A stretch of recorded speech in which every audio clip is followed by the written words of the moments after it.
materiales y productos, como lo son las materias primas, los materiales en curso de elaboración, las piezas, los conjuntos, los productos terminados, entre otros, es esencial para la eficaz gestión de los mismos. El objeto que se debe identificar es la entidad. Esta puede ser física o abstracta. Las entidades físicas son aquellos objetos tangibles o materiales, es decir, es un objeto al que se le puede fijar un elemento portador de datos, como lo es un código de barras o una identificación electrónica. Y los abstractos son los objetos intangibles. Por ejemplo, la frase caja de 100 unidades, la cual es la clase o categoría de la misma. La identificación de las entidades se realiza a partir de atributos que las caracterizan. Un atributo es una propiedad o cualidad de la entidad. La información sobre la entidad está dada por los valores de sus atributos. Estos se clasifican sobre la base de la frecuencia con que cambian sus valores. Puede ser dividido en tres: atributos estáticos, atributos cuasiestáticos y atributos dinámicos.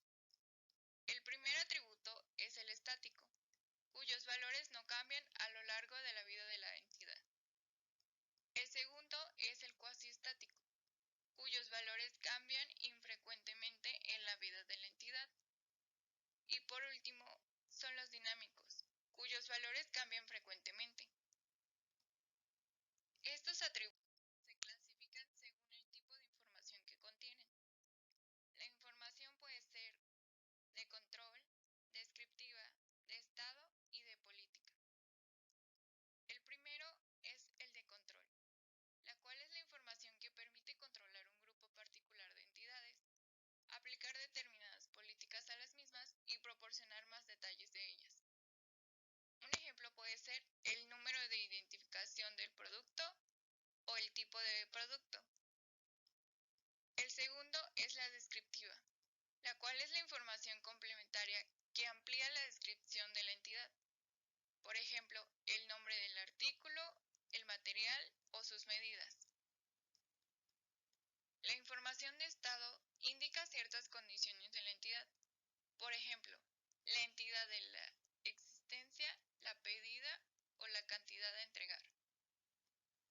Y la de política es la información sobre las políticas de la empresa respecto de una entidad en particular. Por ejemplo, si esta es una producción por pedido o si es un punto de pedido. Todos los productos están destinados a una entrega, para lo cual se necesita una clave. La clave es un atributo de una entidad que sirve para identificarla dentro de algún dominio especificado en las entidades. Las claves pueden ser una clave simple, una clave compuesta, esto dependiendo del tipo de producto al que se le atribuye. Una clave simple se refiere a que un único atributo es suficiente como clave. En cambio, para una clave compuesta se necesitan dos o más atributos para identificar a la entidad. Para que éstas puedan ser utilizadas como clave del producto, deben satisfacer ciertas propiedades, como son la unicidad, la complejitud y la persistencia. Es importante mencionar que dichos atributos también se deben a una clasificación, las cuales agrupan sistemáticamente las entidades en clases definidas a partir de características comunes. Esto con tal de cumplir con los objetivos básicos de la identificación y clasificación, los cuales pueden ser facilitar la búsqueda, permitir las permanentes reclasificaciones o individualizar las entidades. Todas estas vertientes se logran a través de un proceso logístico y de producción, los cuales dan paso a la codificación. El siguiente tema es codificación. ¿Qué es la codificación? Codificación es el proceso de conversión en símbolos de una determinada información con el fin de ser comunicada y a efectos de ser entendida por el receptor, aplicando las reglas de un código predeterminado. Es decir, que en la codificación el emisor convierte sus ideas en signos que sean fácilmente comprendidos por quienes reciben la información. En cadena de suministro se trata de asignar un código a un producto. Por lo tanto, la codificación de productos consiste en asignar un código reconocible a un producto. De una buena codificación depende que también podamos agrupar o clasificar los productos en grupos de productos, paquetes de productos o simplemente el hecho de distribuirlos por categorías dentro del almacén. ¿Cómo se lleva a cabo? Codificar productos se suele hacer de manera automatizada, ya que se imprimen etiquetas estándar para que cada producto lleve un código. Esto se vuelve importante cuando nos encontramos en la situación de que estamos trabajando con cientos o miles de unidades de un mismo producto. Esto es un ejemplo de ello, pero un ejemplo que dice mucho, porque no llevar a cabo la codificación, el llevar el control se volvería una gran locura. Hay diferentes objetivos para la codificación de productos. Identificar los artículos en los planos. En este caso se trata de que el código puede ser un simple número de pieza. El siguiente es identificar los artículos en el nomenclador. Esto significa a lista de materiales, también conocida como BOM list, catálogo de productos. El siguiente, identificar los artículos en los inventarios. Con este objetivo lo que se debería de lograr es determinar su ubicación física, por ejemplo, su número de almacén, estantería, contenedor. Identificar los materiales y artículos a lo largo del proceso de producción. Esto tiene relación con las órdenes de fabricación. Podría ser útil que con un código se pudieran identificar los productos terminados. Para este objetivo, el código debería adaptarse a los requerimientos de almacenaje y distribución de los mismos. Por último objetivo, tenemos identificar artículos y materiales no directos de producción. Aquí se incluyen maquinaria, repuestos, entre otras cosas. Estos ejemplos ponen en manifiesto tanto la importancia como la complejidad del problema de establecer una codificación eficaz y eficiente de las entidades, dada la multiplicidad de objetivos que se pueden perseguir dentro de una misma empresa. La codificación, ¿por qué es necesaria? En cualquier área de trabajo es importante que exista un orden tanto en materiales como herramientas. En cadena de suministros representa una estrategia de gran impacto, ya que se logra lo siguiente: facilitar la localización de los materiales almacenados en la bodega, ya que las empresas cuentan con sistemas de codificación de materiales. Cuando la cantidad de artículos es muy grande, se hace casi imposible identificarlos por sus respectivos nombres, marcas, tamaños, etc. Algunas definiciones son las siguientes. En los diferentes objetivos se mencionó la palabra nomenclador o catálogo. Esto se refiere al conjunto de entidades, lo que da a entender que son los artículos, conceptos, etc. Un código es una secuencia de caracteres. Quiere decir que dicho código va a identificar un elemento del nomenclador, pero si no se utiliza la secuencia, ninguno será identificado. El conjunto de caracteres o símbolos con los que se construyen los códigos es el alfabeto, es decir, con el conjunto de dígitos numéricos, el de las letras, el de los dígitos y las letras, que corresponden a los caracteres alfanuméricos, o estos más algunos caracteres especiales. Un código es numérico si el correspondiente alfabeto está formado por los 10 dígitos decimales. En cambio, si se está utilizando letras o estas y algunos caracteres especiales como el guión, la barra, el asterisco, etc., se entiende que el código es alfabético. Por último, si el alfabeto es el conjunto de los dígitos decimales y las letras, incluidos algunos caracteres especiales, entonces se trata de un código alfanumérico.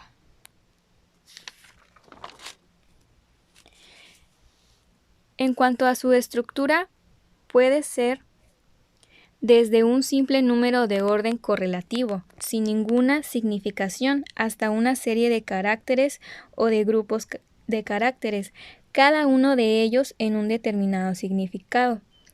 Desde este punto de vista, se les puede clasificar en tres tipos: códigos asignados o no significativos, códigos generados o significativos y códigos mixtos.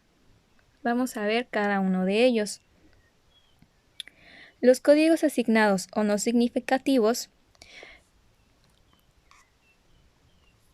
se le llama así a la codificación más simple, que consiste en fijar una correspondencia arbitraria entre los artículos y los códigos. El siguiente tipo es códigos generados o significativos. Este es cuando el código se genera a partir de los atributos. La codificación de los atributos necesarios para las distintas clasificaciones se incorporan a la estructura del código del artículo. Por último, los mixtos, también llamados híbridos, son los códigos que combinan la estructura jerárquica con la de cadena. Por estructura jerárquica se refiere a que la interpretación de cada grupo sucesivo depende del valor del precedente, y por estructura de cadena se entiende que la interpretación de cada grupo es la secuencia. La secuencia es fija, independientemente del valor precedente. Claves de control. En el procedimiento de la información se pueden alterar los códigos de los artículos por errores en el ingreso manual de los datos, en la lectura automática, de transmisión, etc. Entonces, dado que siempre pueden producirse errores, es necesario controlar los códigos. La forma más común de controlar es a través del agregado de una clave de control al código. La manera en que se calcula es a partir de los caracteres que componen el propio código con un determinado algoritmo. Códigos autocorrectores. Con relación a la codificación, hay una teoría llamada teoría de la información y codificación, donde la codificación de la información tiene por objetivo fundamental resolver el problema de transmitir mensajes confiables por canales que no son confiables, que se presentan en telecomunicaciones. Por lo tanto, los códigos autocorrectores detectan y corrigen, hasta cierto punto, los errores mediante el agregado de información redundante. Lo que sucede aquí es que en la codificación de los datos, en el emisor se incorpora información adicional que nos va a permitir regenerar luego en el receptor los datos alterados durante la transmisión.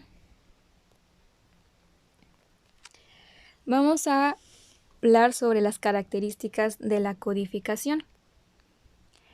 La primera de ellas es la precisión. Ello se refiere a que cada artículo debe tener un único código que lo identifique.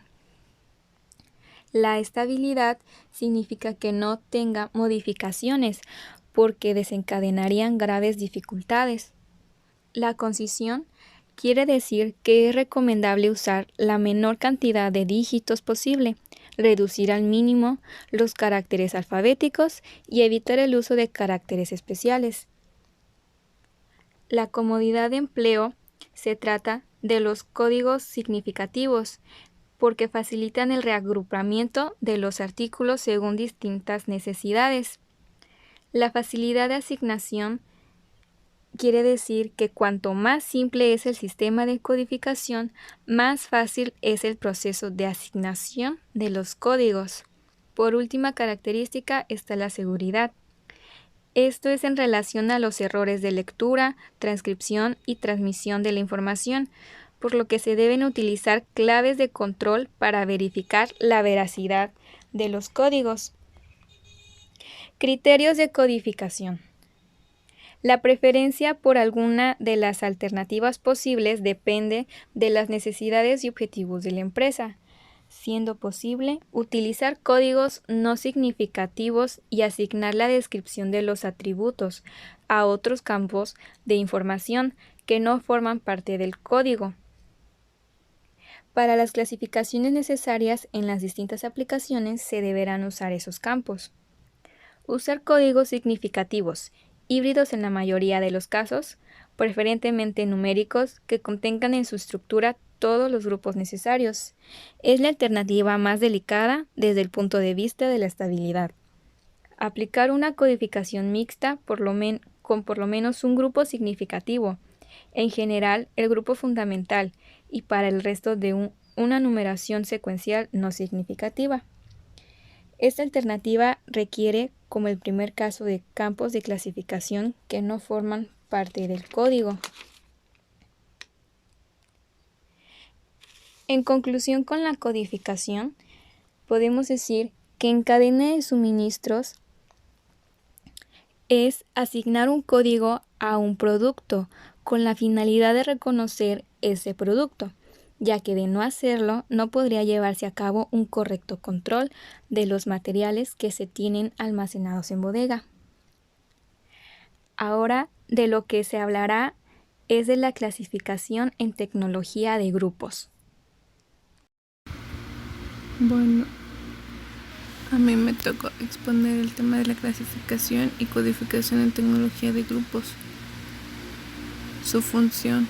Esta sirve para poder expresar de una forma matemática y muy simple cómo se comporta un proceso o un sistema real a lo largo del tiempo, cuando se aplica algún estímulo en sus entradas. De esta forma, podremos hacer análisis para mejorar y optimizar nuestro sistema. Sus categorías. Bueno, respecto a esta clasificación y codificación, son los que se interesa analizar aquí. Las dos principales áreas de la empresa son las que se utilizan diseño y producción. Sus categorías son sistemas basados en los atributos de diseño de las piezas, sistemas basados en los atributos de fabricación de las piezas y sistemas basados en ambos atributos. 3.1 Sistemas OPITS. Es uno de los sistemas pioneros y probablemente es el más conocido. Utiliza un código básico de 9 dígitos que puede ser extendido agregando 4 dígitos más. Los 9 dígitos son básicos, son para la información del diseño como de fabricación y se divide en 2 grupos. Los primeros 5 dígitos constituyen de forma o geométrico y describen los atributos primarios de diseño de la pieza. 3.2 Otros sistemas. El otro sistema es el MICLASS, desarrollado por TNO de Holanda. El código es una estructura de cadena y puede tener entre 12 y 30 dígitos. Los 12 primeros son un código universal aplicable a cualquier pieza. Se dispone hasta 18 dígitos adicionales para ser aplicados en la codificación de datos específicos. Una de las ventajas es que las piezas pueden ser codificadas usando software interactivamente. El multiclass, que es la versión más nueva del MICLASS y fue realizado por el OIR. La estructura es realmente jerárquica de hasta 30 dígitos. El K3 fue un emprendimiento de sociedad japonesa para la promoción de máquinas industriales. Tiene como propósito principal la clasificación del maquinado de piezas en forma general. El otro es el D-Class. Es el sistema jerárquico de 8 caracteres alfanuméricos basados en 5 estructuras de árbol para generar los códigos para componentes, materiales, procesos, máquinas y herramientas. Por último está también el CODE, que es un producto de MDS y utiliza 8 caracteres hexadecimales con una estructura híbrida similar a la OPITS. Puede ser ampliado a 12 caracteres. El otro por último es el búho Soprahar. Consta de 4 dígitos, 3 de los cuales son grupos jerárquicos para clasificar la forma de la pieza, incluyendo tamaño y proporciones, y el cuarto, el material. La estructura es híbrida. A continuación, les presentaré el tema Identificación de artículos en el sistema GC1. ¿Qué es un sistema GC1? El sistema GC1 es un conjunto de estándares que permiten la administración eficiente de las cadenas de distribución multisectoriales y mundiales, mediante la identificación precisa de productos, unidades de embarques, locaciones, bienes y servicios. Este incluye estándares para comunicación de datos y el comercio electrónico. Habla sobre los portadores. Más adelante les daré más información extensa sobre lo que son los portadores. Ahorita les doy la introducción. El sistema GC1 dice que todos los códigos pueden ser representados mediante portadores de datos. Los portadores de datos dependen de la tecnología disponible. Actualmente, los más utilizados son los códigos de barras y las etiquetas para códigos electrónicos. Identificación por radiofrecuencia, EPC y RFID. Existen diferentes tipos de código de identificación GC1, pero nosotros solo vamos a ver 3 que son los más importantes, digámoslo, para un código de empaques, embarcaciones. El primero es el GTIN, que es Global Trade Item Number. Este es el estándar fundamental de GC1 para la identificación de los ítems. Es una identificación mundial única. Aquí les puse algunos ejemplos de cuáles son los tipos de GTIN que existen. Más adelante les explicaré cada uno de ellos.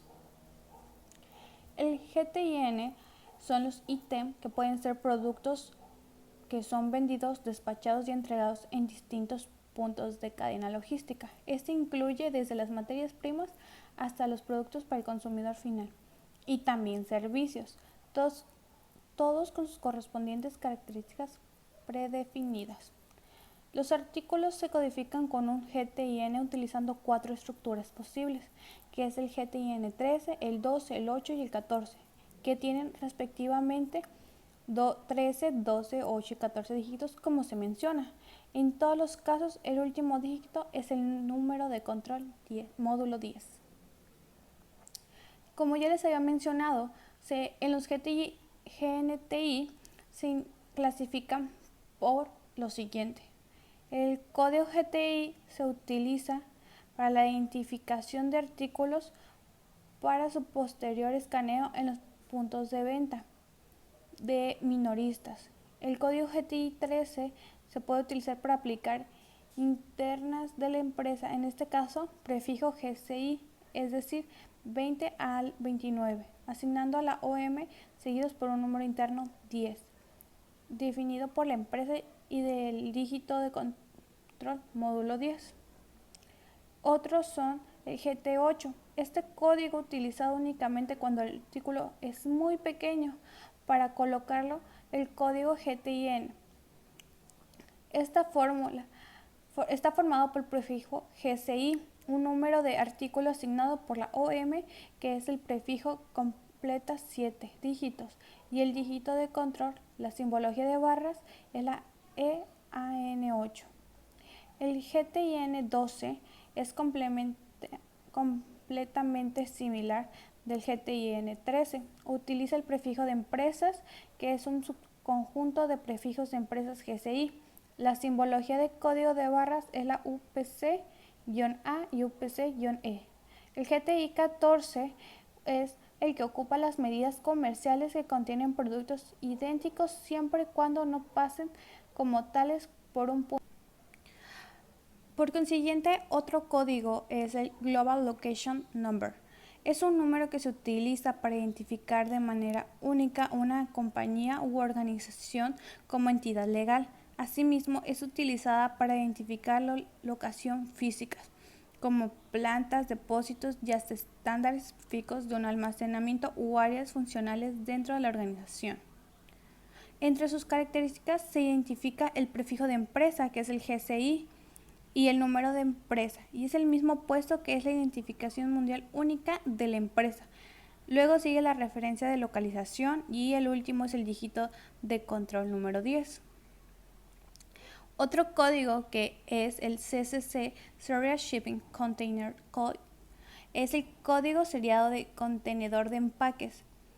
Es el estándar GCI diseñado para la identificación inequívoca de contenedores de embarque. Es utilizado para establecer un número único de serie para cada embalaje individual de transporte y hacer posible el seguimiento global desde el vendedor hasta el receptor final. Identifica únicamente el contenedor, no los productos contenidos en él.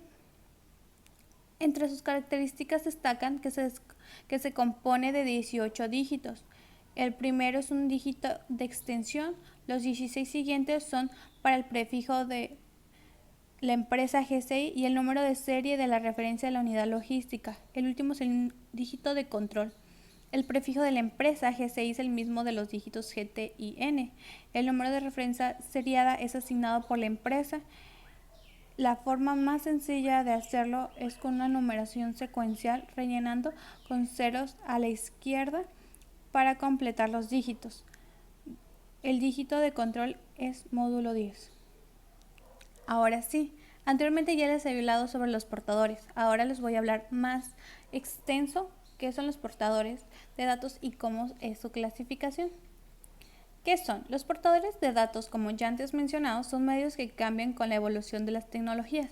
Estos medios son impredecibles para procesar los códigos en forma automática, incrementando significativamente la velocidad, eficiencia y precisión en la recolección y el ingreso de datos. Existen diferentes tipos de códigos de portadores, pero estos son los más destacados. El primero es el código de barras, muchos ya los conocemos, es aquel que es la lectura y transmisión de datos de artículos de todo tipo. Son los que normalmente vienen atrás de los envases de lo que uno encuentra en el supermercado o puede ser cualquier tienda, pero siempre que sean empaquetados.